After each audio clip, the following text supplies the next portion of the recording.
Buenas tardes y bienvenidos a toda nuestra familia Senatina. Quien les habla es la doctora Lourdes Carranza, médico ocupacional de Senati. En esta oportunidad estaré moderando este nuevo espacio, Doctor Te Orienta, como parte del programa Senati Te Cuida, a cargo de la Gerencia de Recursos Humanos y con el apoyo del broker Mash Redder. Este nuevo espacio llamado Doctor Te Orienta, estaremos invitando a diferentes profesionales de la salud con diferentes especialidades, quienes podrán dar respuesta a nuestras preguntas que han sido enviadas a la hora de nuestra inscripción y también en la sesión durante en vivo. El día de hoy tenemos nuestra sesión llamada Conversando con el Gastro, para lo cual hemos invitado al doctor Noel Loaiza Reyes, quien es médico cirujano con especialidad en gastroenterología y gestión en salud, quien labora en salud y clínica Limatam. Antes de iniciar con la sesión, les comento la dinámica de esta sesión. Iniciamos respondiendo todas sus preguntas que ustedes ingresaron al registrar su inscripción y luego, según el tiempo, se podrá realizar nuevas consultas en vivo, para lo cual les pido que usen el chat que tienen en la plataforma. Muy bien, ahora sí. Adelante, doctor Noel. Buenas tardes con todos. Es un honor para mí estar con ustedes dándoles esta charla acerca de las enfermedades digestivas que son muy frecuentes en el día a día. A ver, como disclosure, soy médico hace más o menos 10 años, tengo la especialidad de gestión, he trabajado en el Ministerio de Salud en algunas oficinas, de ahí hice la especialidad en el Hospital de Emergencias Grau y ya tengo desempeñándome aproximadamente casi 3 años como médico gastroenterólogo. Entonces, vamos a dar pase a lo que es la presentación. Bueno, como parte de las enfermedades digestivas, la causa más frecuente que se ve el día a día son las enfermedades diarreicas. Las enfermedades diarreicas son motivo de que el paciente ingiere algunos alimentos que están contaminados, ¿no? Eso tiene que ver mucho con la alimentación que nosotros tenemos, porque a veces comemos mucho en la calle, ¿no? Por eso que ven esa diapositiva donde se ve que la comida es muy agradable, inclusive hay mucha disponibilidad, pero fallamos en algunas cosas, que es el tema de la higiene. A veces podemos ver, pues, que los alimentos no son procesados adecuadamente. Las personas, sobre todo, que comen alimentos que se expenden en la calle, depende mucho de la preparación. El hecho de tener, por ejemplo, un lugar donde no haya agua constantemente es un detalle. Lo otro es que las condiciones en cuanto a la higiene, por ejemplo, las personas que van, consumen los alimentos a nivel de lugares donde hay una sola persona, la misma persona que prepara los alimentos, pues con la misma mano está haciendo varias cosas. Cobra, tiene el dinero, con esa misma mano prepara, con esa misma mano lava, ¿no? Entonces yo creo que las condiciones mucho en el tema de las enfermedades diarreicas tiene que ver con los hábitos y las condiciones de cómo nosotros nos alimentamos. Entonces, ello conlleva a que nosotros debemos tener medidas adecuadas. Ahora que justo viene esto del COVID, nos ha enseñado que nosotros tenemos que tener pautas de higiene que nos van a ayudar a combatir dichas enfermedades. En este caso, es el lavado de manos, ¿no? En la siguiente diapositiva, nosotros vamos a poder a poder determinar qué tan importante es el lavado de manos. El lavado de manos es muy esencial para combatir esto. Y no solamente esto, sino el consumo de alimentos que son adecuadamente procesados, ¿no? Por ejemplo, las ensaladas frescas o los alimentos frescos que deberían ser desinfectados con 1 o 2 gotas de lejía y el consumo de agua hervida, que debería ser la forma regular.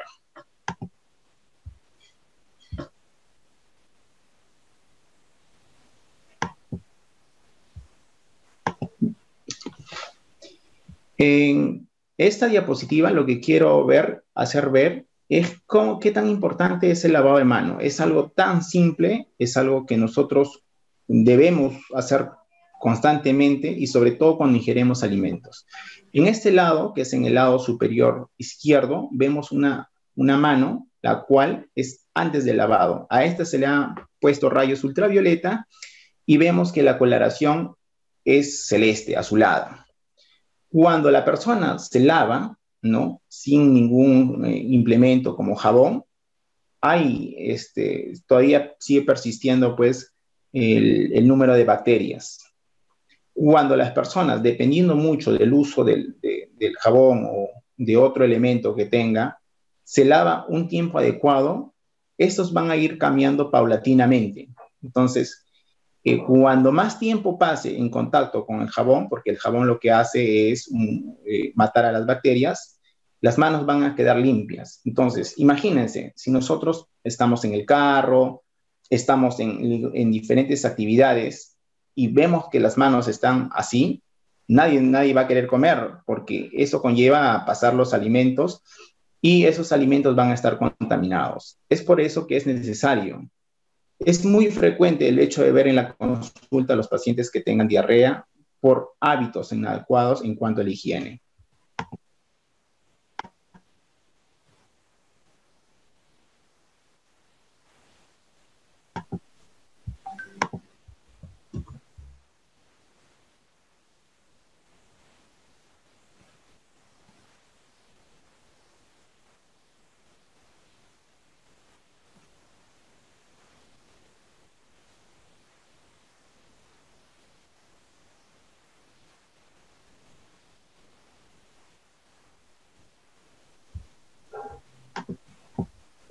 Es el tema que representa lo que es el tema de la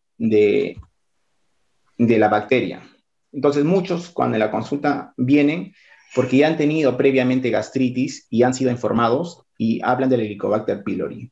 Casi el 50% de nuestra población tiene Helicobacter pylori y este 50%, un 20 a 30% tiene molestias, dolor abdominal, distensión, eructos, ¿no? Que es muy frecuente. Y esto tiene que ver, como les hablaba en la diapositiva anterior, por el hecho de que se ingiere alimentos contaminados. Otro gran número de pacientes que presentan molestias es, por ejemplo, por el consumo de medicamentos, sobre todo antiinflamatorios. Personas que tienen dolor, personas que tienen molestia, van a la farmacia.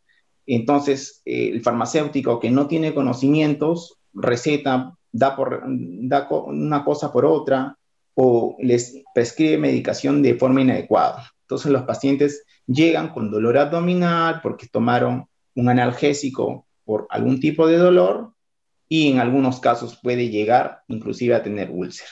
Lo otro son los malos hábitos, ¿no? El consumo excesivo de alcohol, el fumar constantemente, el tomar gaseosas, ¿no? Y el consumo de ají, rocoto, que es muy frecuente en nuestra gastronomía. A eso le sumamos que la persona que está sometida a gran estrés también genera gastritis. Este es un cuadro muy frecuente de ver en la consulta, sobre todo por el hecho, como le digo, del consumo inadecuado, y esto conlleva a que tenga Helicobacter pylori.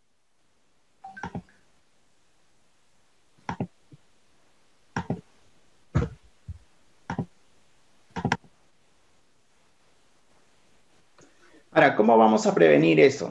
Evidentemente que una dieta saludable es lo adecuado. ¿Qué es saludable? Comer de forma variada y balanceada. Esto quiere decir, mientras más natural sean los alimentos, mucho mejor. Porque si son alimentos procesados, esto conlleva a que pueda generar molestias. Lo otro es que debemos comer a nuestras horas. Desayuno, almuerzo y cena regularmente debería ser a las mismas horas. El hecho de consumir bebida o agua que sea hervida o procesada adecuadamente. En cuanto al estrés, en cuanto al tema de tener la presión, sea laboral, amical, familiar, tienen que haber métodos, por ejemplo, para que nos puedan orientar o enfocarnos. Uno de ellos es, por ejemplo, practicar yoga o hacer un tipo de deporte permanentemente, evitar fumar en lo posible y evitar el consumo de bebidas alcohólicas en exceso.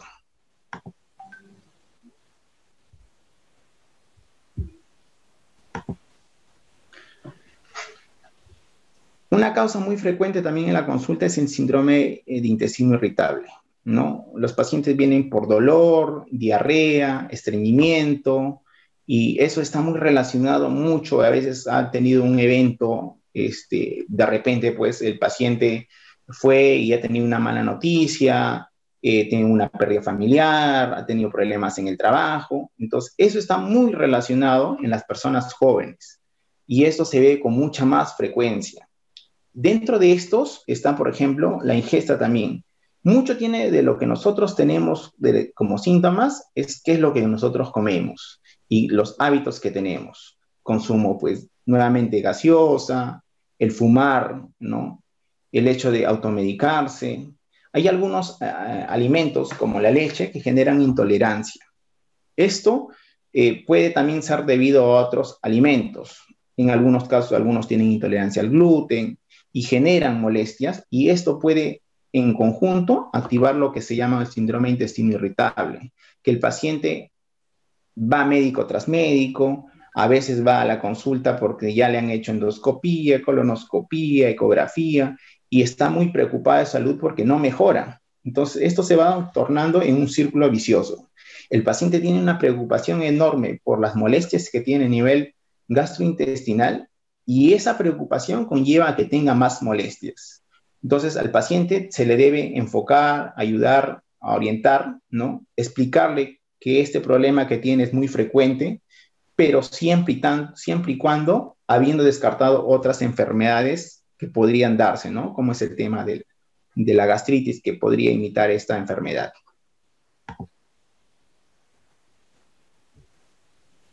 Bueno, ¿cómo prevenirlos? Como le voy a repetir varias veces en esta charla, ¿no? La alimentación saludable. La alimentación saludable es ingerir alimentos que sean de productos naturales, que sean de diferentes colores, ¿no? Las frutas, las verduras y la adecuada proporción que debe tener entre alimento y alimento. Por ejemplo, los pacientes, cuando veo y dice, doctor, como menestras y me siento empachado, me siento mal. Y yo le pregunto, ¿y cómo normalmente come? Bueno, la mitad del plato es menestra, la otra mitad es arroz. Y ahí una porción de pollo o carne, ¿no? Entonces lo que yo le digo es que la alimentación no es la óptima. ¿Por qué? Porque primero que está comiendo en exceso ciertas cosas como menestras y lo otro que no está combinando adecuadamente. Por ejemplo, los vegetales que ayudan a la digestión, ¿no? Entonces, cuando hacen ese cambio, cuando el paciente toma conciencia de eso, finalmente. El tema del estrés es otro factor que nosotros debemos tener. Ustedes que están en la parte laboral sienten mucho la presión y por tanto esto conlleva a que también tengan molestias. Cuando pasa esto, si es que ya no pueden manejar, tienen que pedir ayuda. Probablemente ayuda al psicólogo y en algunos casos al psiquiatra. No automedicarse y evitar los hábitos nocivos.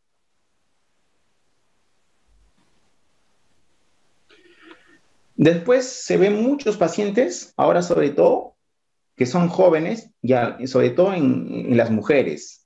Las mujeres que son mayores de 30 años, que son mamás, que tienen un poco aumento de peso, tienen el riesgo de desarrollar lo que es cálculos en la vesícula. Los cálculos en la vesícula tienen que ver mucho con la ingesta de alimentos grasos. Y eso tiene que ver el componente familiar. El papá, el abuelito, la tía han sido operados de la vesícula, entonces tienen riesgo. Entonces, ¿qué hay que hacer con estos casos? Evitar el consumo excesivo de grasas. ¿Pero qué tipo de grasas? Las frituras son las más frecuentes, ¿no? Porque los alimentos que son de origen animal tienen colesterol. Los cálculos están formados en gran parte por colesterol.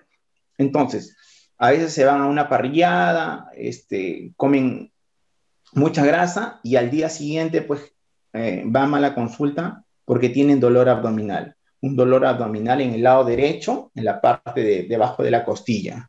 Y el paciente va con náuseas, a veces va con cólico. ¿Por qué? Porque tiene un cálculo de la vesícula. Si tuviese ese cálculo de la vesícula y tiene muchas molestias, la indicación es que ese paciente debería ser operado. Entonces, ¿cómo se debería prevenir esto? evidentemente es lo que tenemos que restringir son las grasas, y las grasas de origen animal, la fritura, ¿no? La chuleta, la parrilla. Si es que tienen cálculos, definitivamente eso hay que quitarlo de la dieta.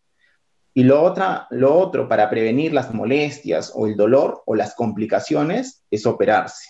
Entonces, para lo cual deberían acudir con el especialista.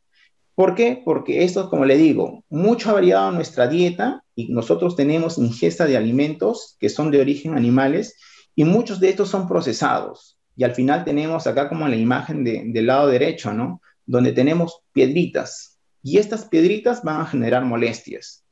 Producto de ello, nuevamente, es recalcarle, es tener una alimentación saludable, bajo en grasas y mayor consumo de frutas y sobre todo de vegetales.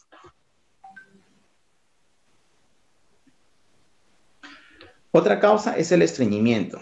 Entonces, ¿y eso por qué? Porque, como le digo, la alimentación ha variado mucho. Se come muchas carnes rojas sobre todo. El paciente ya no consume mucho líquido. A veces toma 1, 2 veces agua, cuando el requerimiento de agua por día es aproximadamente 2 litros. Entonces, la condición del paciente ahora ha cambiado. El paciente es sedentario, ya no hace mucho ejercicio, está sentado mucho tiempo por cuestión laboral, porque por cuestión de entretenimiento, mucho se ve, está pegado al televisor o mucho se ve en los videojuegos. Entonces, esto conlleva a que el paciente sea estreñido. La alimentación es muy importante. En estos casos, paciente que es estreñido debería consumir bastante fibra. Salvada de trigo, tuna, pitahaya, granadilla, ensaladas frescas, ensaladas cocidas. Un buen porcentaje del consumo de nuestra dieta debería ser esta.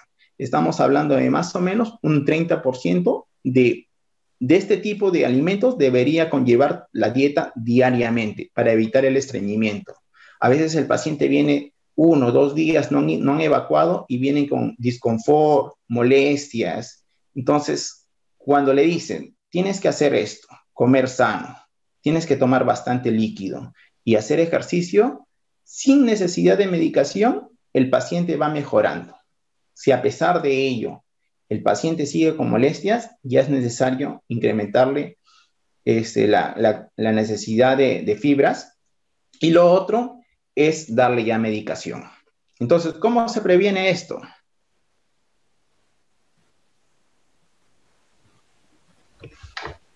¿Cómo prevenir? Igual, nuevamente, y esto quiero que se lleven de esta charla. La alimentación es lo más importante para prevenir muchas de las enfermedades gastrointestinales.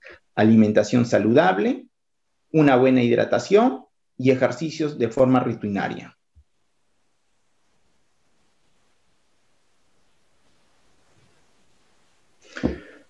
Una causa del estreñimiento son las hemorroides.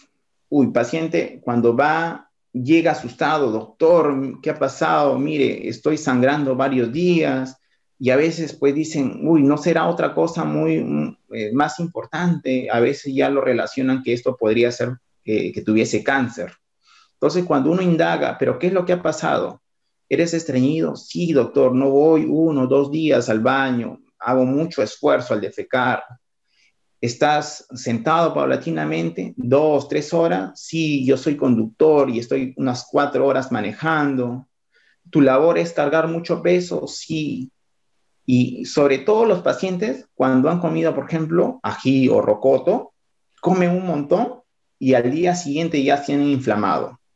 Y esto producto de, ¿por qué? Nuevamente le digo, los hábitos y la falta de hacer actividad. Y eso en conjunto se llama cambios de vida saludable, ¿no?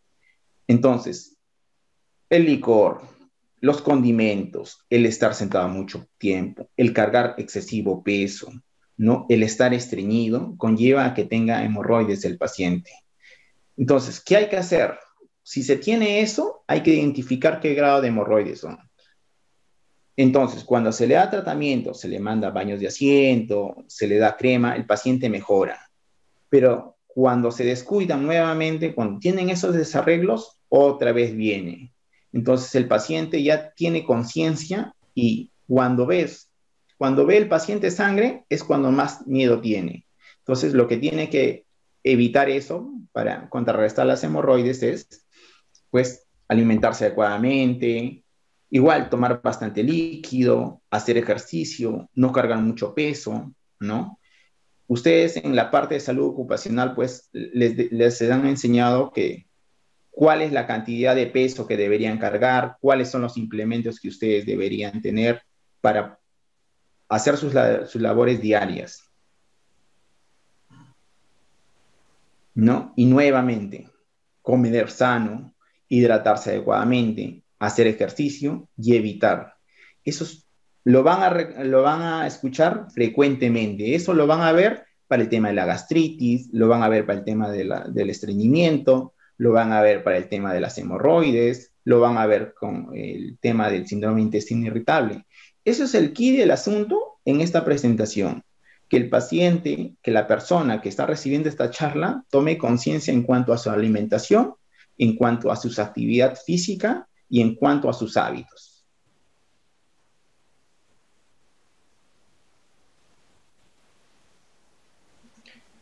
Entonces, la alimentación saludable conlleva, como le digo, comer variado y balanceado.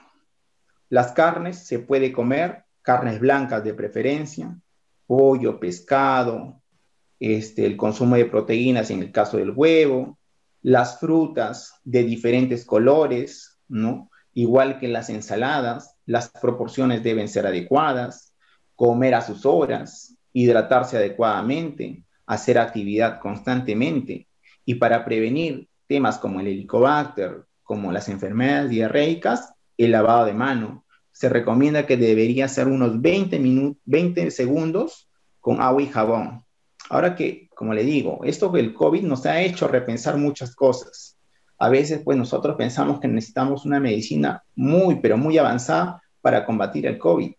Y muchas de las acciones que se han visto ahora es que el lavado simple de mano, el distanciamiento, el hecho de tener adecuadamente la protección conlleva a que haya menos riesgo de contagiarse el COVID. Lo mismo tiene que ver con las enfermedades transmitidas por alimentos. Comer en un lugar adecuado, ¿no? Identificar dónde deberían comer, que sean lo preparado del día, ¿no? Que sea de preferencia sancochado. Y si quisieran comer pues ensalada fresca o en una ensalada de frutas, yo les recomendaría que sea en un lugar en su casa o en un lugar donde ustedes tengan mucha confianza.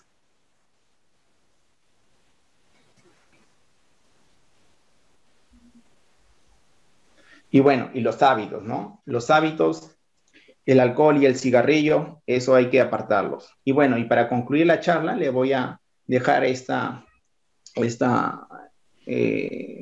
¿cómo se llama esto dicho? De John Billich, que la salud es como el dinero.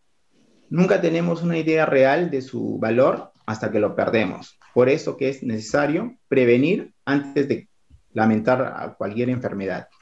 Gracias. Muchas gracias, doctor Noel. Hemos resuelto varias preguntas con su presentación. Iniciamos ahora con las preguntas. En su experiencia, doctor, de atenciones que tiene, ¿la fibromialgia tiene relación con la gastritis? Sí, la fibromialgia está en relación a otros componentes, el tema emocional, estrés, depresión, y eso conlleva de manera global también en molestias gastrointestinales. Los pacientes, como les mencionaba, los pacientes que tienen estrés, depresión, ansiedad, tienen molestias gastrointestinales, y la fibromialgia también está en relación a eso. Gracias. Dentro de sus atenciones, en esta época, con el COVID que estamos, ¿existen secuelas producidas por el COVID que afecta el sistema gastrointestinal? De todos los síntomas que se presentan en los pacientes con COVID, una tercera parte es relacionada al tema gastrointestinal. De esto, lo que puede generar un tiempo posterior por COVID, tengo pacientes que tienen diarrea post-COVID, ¿no? Y eso les demora 1 mes, 2 meses, 3 meses inclusive. ¿Por qué? Porque ha habido una variación en su tracto digestivo que ha alterado su funcionamiento. ¿Usted ha tenido casos con pacientes que le haya indicado dificultad para pasar los alimentos y cuál sería su recomendación? Pasar los alimentos se llama disfagia. Entonces, eso se tiene que ver cuál es la causa. La causa que podría ser en personas mayores es porque han tenido una enfermedad, accidente cerebrovascular, una isquemia cerebral y tienen problemas para deglutir. Lo otro es que haya un crecimiento a nivel del esófago, que podría ser un cáncer o alguna tumoración, que va disminuyendo el lumen o la luz del esófago y eso dificulta pasar, o que haya una compresión fuera del esófago. El esófago es un tubo que tiene la facilidad de distenderse por la característica que tiene. Entonces no tiene tanta resistencia. Si hay algo que crece fuera del esófago, eso puede comprometer y puede tener esa molestia al pasar los alimentos del paciente. Perfecto. Doctor, ¿el hecho de reportar sabor amargo y el mal olor en la boca está relacionado con alguna enfermedad digestiva? Sí, lo que se habla del mal sabor, que nosotros conocemos como halitosis, muchos de esos tienen que ver con problemas dentarios, ¿no? Problemas, por ejemplo, una gingivitis, caries, y cuando lo mandamos al odontólogo y revisamos que no tiene nada de eso, mucho de eso tiene que ver con el reflujo. El reflujo es cuando el contenido del estómago comienza a subir hacia el esófago. Eso no debería pasar. O sea, los alimentos deberían pasar de la boca al esófago, al estómago y al intestino, de forma unidireccional.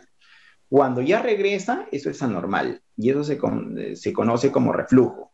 Entonces, las personas que tienen esto, sobre todo en las mañanas o en las noches cuando están acostados, tienen mucha salivación como efecto mecanismo de defensa y eso también conlleva a que pueda tener daño a nivel de lo que son las piezas dentarias y puede generar gingivitis, inclusive esto puede generar el mal aliento. Por otro lado, los cítricos pueden producir ardor en el estómago o en el esófago. Más que en el esófago, en el estómago. Los cítricos en realidad son ácidos, ¿no? Pero son ácidos débiles. Cuando uno consume, por ejemplo, un vaso de jugo de naranja, una limonada y no tiene molestia, es porque tiene mecanismos de protección. Pero cuando ya estos mecanismos han sido sobrepasados, a veces pues cuando se abusa mucho del ceviche, no solamente el ceviche, el hecho de consumir cebolla, esas cosas sí generan irritación. Como yo les digo a mis pacientes, ustedes deberían comer sano y saludable y no deberían restringir el número de alimentos, salvo que les causen mucha molestia, porque cuando uno va y le dice, me han restringido esto, el otro, y el paciente dice, doctor, ¿y qué voy a comer? ¿Qué voy a comer? Y tiene razón. Lo que hay que hacer es una selección adecuada de los alimentos que no podrían comer. Los pacientes pueden tomar jugo de limón, jugo de naranja, pero sin abusar, y si es que hay molestia, suspenderlo y buscar otros alimentos que puedan ser sustitutorios. Perfecto. En su experiencia, ¿cuáles son las recomendaciones que debe de seguir un paciente que tenga hipertensión arterial o diabetes para poder realizarse una endoscopía? La diabetes o la hipertensión deberían ser controladas antes de hacer la endoscopía. Por ejemplo, los pacientes que no tienen una presión adecuada conlleva que puede tener un riesgo a nivel del procedimiento porque se le puede subir la presión. Entonces, esos pacientes deberían tomar su medicación previamente. Lo otro con la diabetes. A veces los pacientes van tomando su medicación y para hacer el procedimiento tiene que estar unas 6 y 8 horas y conlleva que la glucosa se le puede bajar. Entonces, eso tener en cuenta cuando se van a hacer los procedimientos, comunicar al médico, ¿no? Doctor, soy hipertenso. Entonces, la pregunta es, ¿está controlado o no está controlado? Sí, doctor, estoy controlado. Entonces, no hay problema. Y si no hay control, entonces lo que hay que hacer es derivarlo al especialista para controlar el tema de la hipertensión y después, posteriormente, hacerse la endoscopía. Otro tema que también han preguntado bastante es sobre el hígado graso. Dentro de sus atenciones, ¿por qué síntomas produce el hígado graso y qué nos recomendaría y cuáles serían las complicaciones? A ver, el hígado graso es una enfermedad silente. Muchos a veces van a los médicos, le han hecho ecografía y le dijeron, tienes hígado graso. Y piensan que el hígado graso es sinónimo que va a tener dolor abdominal, va a tener molestias.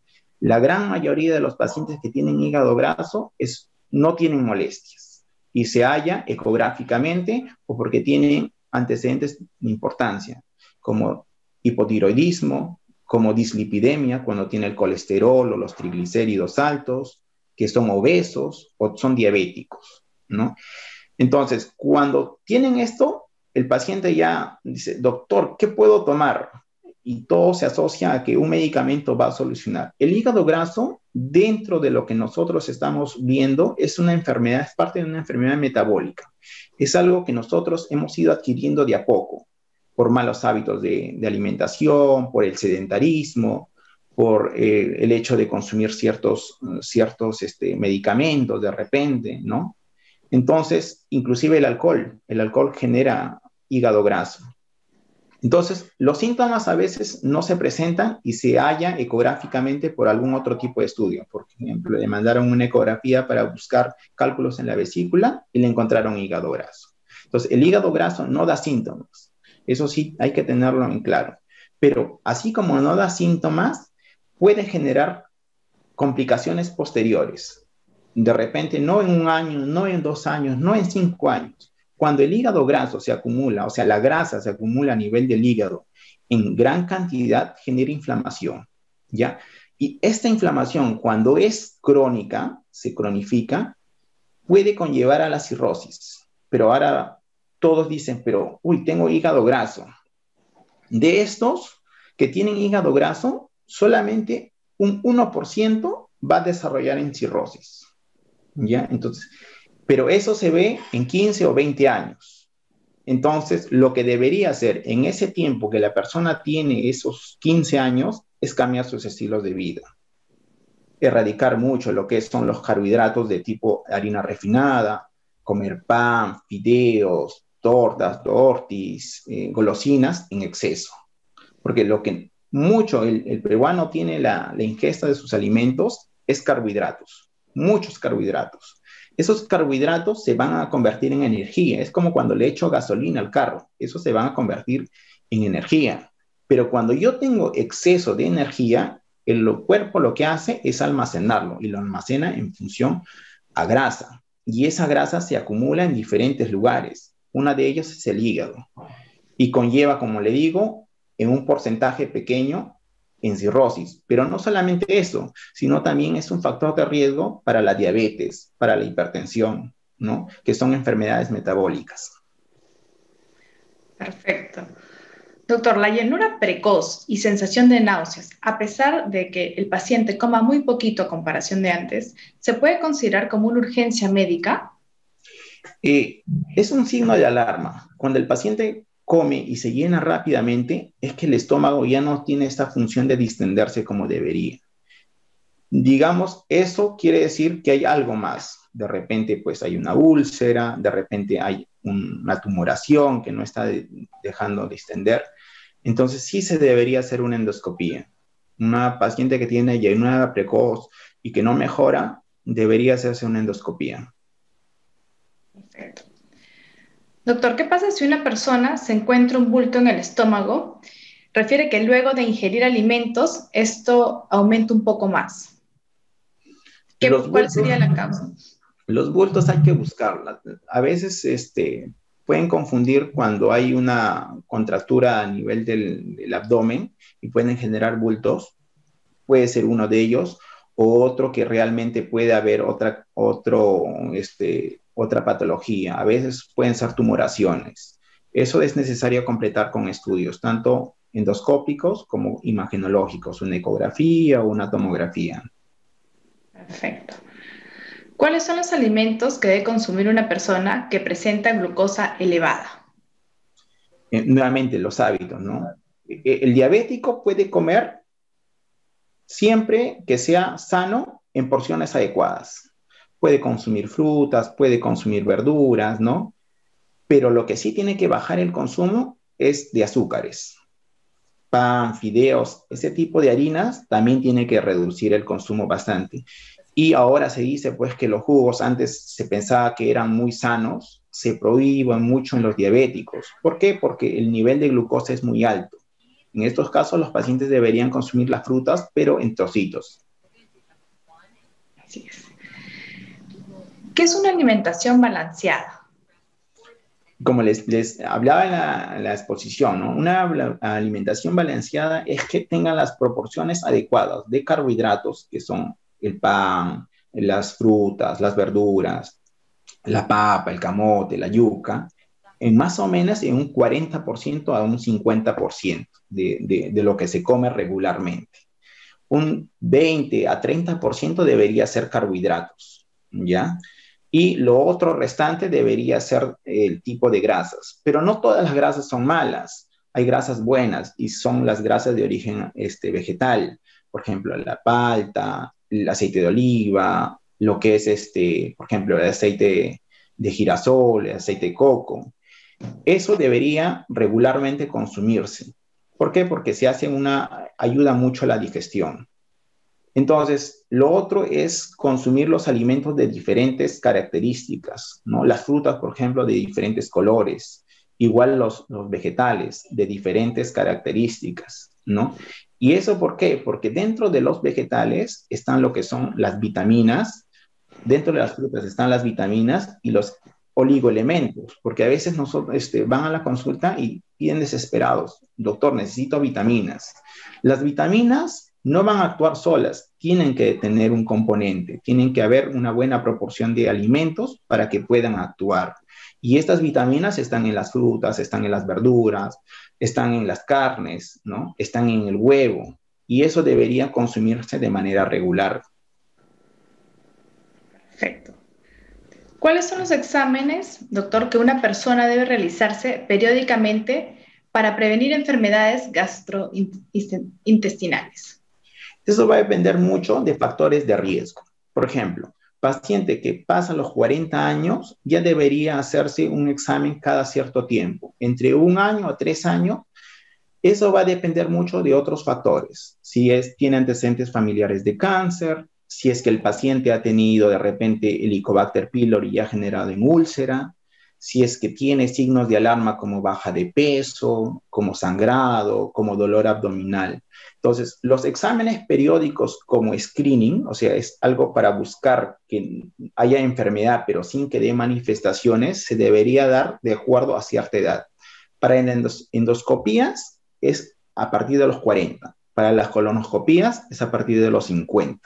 Y eso dependiendo, teniendo en cuenta sus otras comorbilidades, ¿no? O sea, si es que tiene antecedentes, no sé, pues si ha tenido un antecedente de alguna enfermedad importante, ha sido sometido a radiación de repente, en esos casos hay que tener mucho cuidado. O en los casos, por ejemplo, cuando un paciente joven tiene cáncer, ahí sí hay que sospechar. Eso de repente es un tema genético.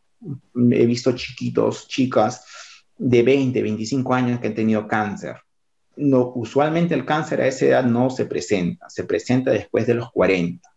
Cuando se presenta en esos casos es porque hay un componente genético. Y cuando pasa eso, entonces hay que hacerse una endoscopía o una colonoscopía en un tiempo menor, ¿no? Perfecto, doctor. Doctor, ¿cuáles son las causas y qué debemos hacer para evitar una segregación abundante de saliva en las noches? Como les mencionaba, la salivación excesiva tiene que ver mucho con el reflujo. Entonces, lo que tenemos que combatir es el reflujo. ¿Cómo se combate el reflujo? Evitando las grasas, ¿no? Sobre todo en las noches. Cuando la persona está recostada, lo que hace es que el estómago y el esófago estén al mismo nivel. Y cuando el estómago está lleno, tiene ácido, el ácido regresa. Entonces, no comer muy tarde, no comer en exceso, evitar las grasas. Y cuando las molestias son muchas, podemos levantar un poco la cama o la cabecera y dormir del lado izquierdo. Eso se ha visto que tiene cierto efecto. Si a pesar de eso no hay mejoría, pues necesitamos ir a la consulta para poder identificar qué otros factores pueden estar condicionando que tenga reflujo y salivación excesiva. Perfecto. ¿Qué diferencia existe entre una úlcera gástrica e intestinal y cuáles serían sus recomendaciones? Bueno, las úlceras gástricas son las que se presentan evidentemente en el estómago y las intestinales en el intestino, Pero de estos, los que están relacionados mucho por el Helicobacter pylori son las úlceras duodenales, ¿ya? Las úlceras duodenales son muy frecuentes y después están las úlceras gástricas, que también tienen esa relación, ¿no? Los factores de riesgo es el hecho de tener Helicobacter, el tomar antiinflamatorios. A veces con solamente una pastilla pueden generar úlceras y eso hay que tener mucho cuidado el hecho de la automedicación. Uno va a la farmacia y le dan un analgésico muy potente, mejora el dolor, pero puede conllevar a que pueda tener una úlcera.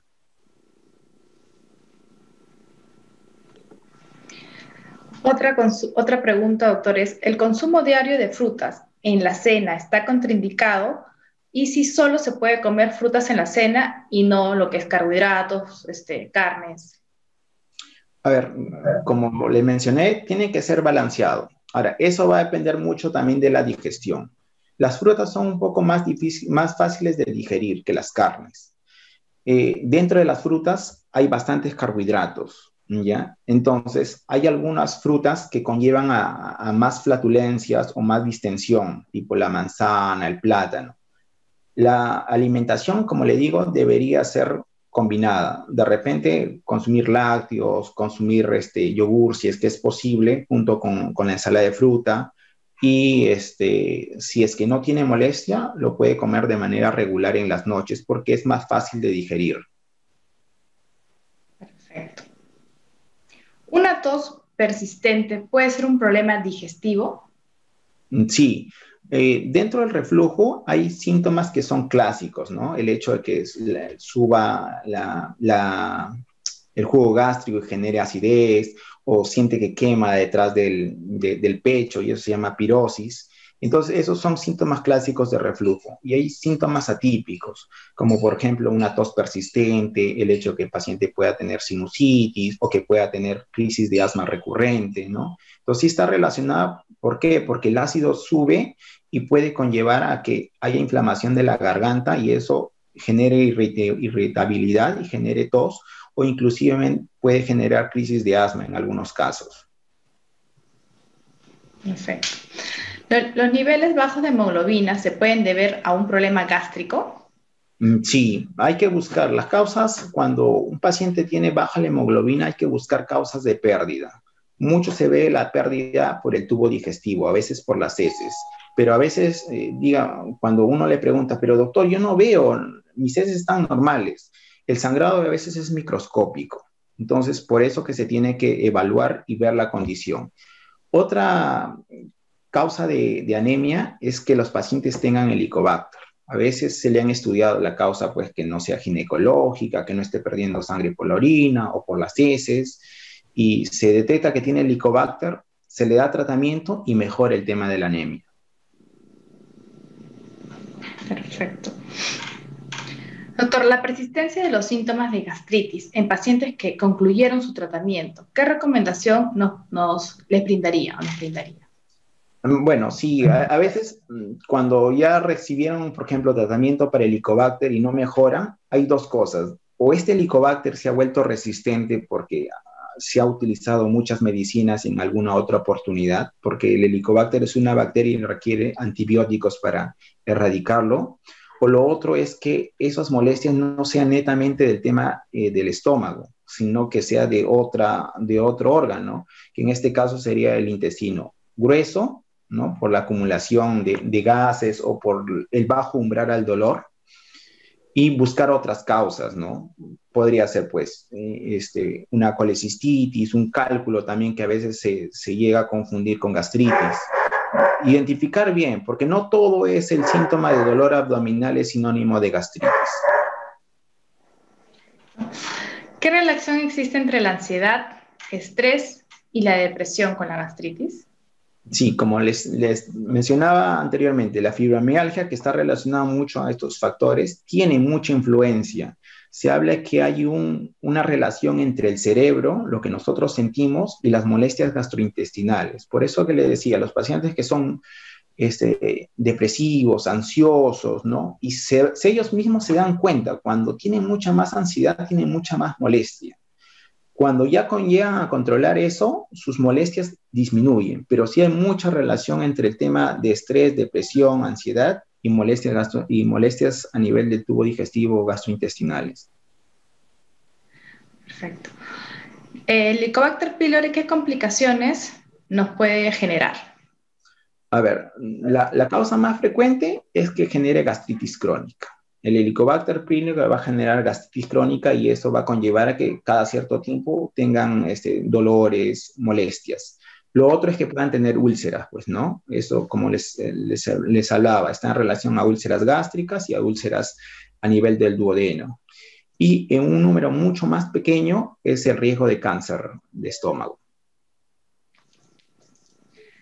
Doctor, ¿qué nos recomendaría para un test un test de aliento y cuál es la prueba que tiene mayor certeza para detectar el Helicobacter pylori?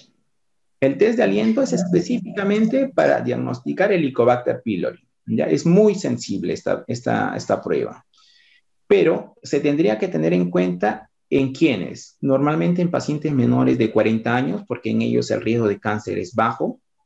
Lo segundo es que no debería recibir medicación por lo menos 15 días antes en cuanto a omeprazol, ranitidina, antiácidos, y si es antibióticos, un mes antes, ¿ya? Y el hecho de que la prueba sea tomada adecuadamente. El Helicobacter pylori puede ser diagnosticada por test de aliento, muy buena prueba, pero a veces no todo es Helicobacter pylori, sobre todo en personas mayores. Entonces, no todo le echemos la culpa al Helicobacter pylori. Podrá tener su Helicobacter pylori, pero podrá tener otra cosa y hay que estudiarla. Otras pruebas para diagnosticar el Helicobacter pylori es el test de ureasa, que se toma con la biopsia por vía endoscópica. Lo otro es mandar al patólogo y que con el microscopio pueda visualizar el Helicobacter pylori, ¿no? Que esos son los métodos que nosotros tenemos acá en Perú. Perfecto. Doctor, los pacientes que han tenido gastritis, ¿debería realizarse periódicamente una endoscopía? Eso va a depender de qué tipo de gastritis, ¿no? Hay tipos de gastritis. La que tiene mayor riesgo de que pueda degenerar en algo más grave es la gastritis atrófica. Entonces, esto va a depender mucho del paciente, de la edad y de los síntomas que tenga, ¿ya? Si le encontraron el Helicobacter pylori, mejoró el tratamiento, el paciente es joven, no requiere hacer una endoscopía al año, 2 años, inclusive podría esperarse hasta 5 años, si es que no tiene síntomas importantes y no tiene antecedentes importantes. Pero si es una persona de 50 años que ha tenido Helicobacter pylori y de repente le encontraron gastritis de tipo atrófica, ahí sí requiere un seguimiento mucho más estrecho. Doctor, volviendo a tocar un poco el tema de reflujo, que han hecho bastante las preguntas, en los síntomas, las causas, y ¿qué exámenes deberían de realizarse para saber si tienen o sufren del reflujo? A ver, el reflujo puede ser por diferentes causas. Una de ellas se llama hernia del hiato. ¿Qué quiere decir esto? Esto cuando el estómago comienza a subir un poco más de lo normal. Entonces genera una bolsita. Esa es una causa muy frecuente. Lo otro es el tema de obesidad. Los pacientes que son gorditos tienden a tener más reflujo. Para visualizar eso, una endoscopía se debería realizar para descartar que no haya una causa.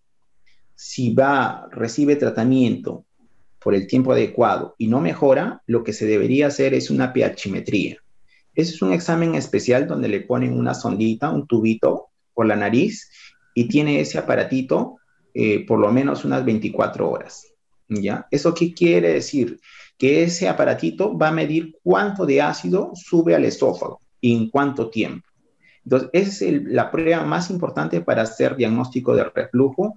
¿Y por qué ese reflujo no mejora? Porque a veces puede tener lo que se llama incompetencia del esfínter. ¿Qué quiere decir esto? El esófago es un tubo que siempre está cerrado en la parte de arriba y en la parte de abajo. Solamente se abre cuando pasan los alimentos o cuando pasan los líquidos. ¿Ya? Entonces, normalmente debería estar cerrado, pero no se sabe por qué. A veces en la parte de abajo comienza a abrirse por sí solo.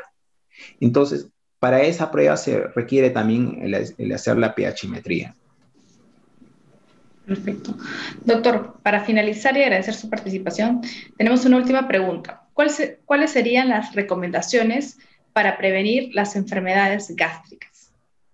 Como le mencionaba en las últimas diapositivas, alimentación saludable, evitar los hábitos nocivos, tener un patrón de actividad física regularmente, ¿no? Consumir bastante líquido y si es que hay molestias persistentes, pues acudir para ver si es que se puede hacer exámenes complementarios.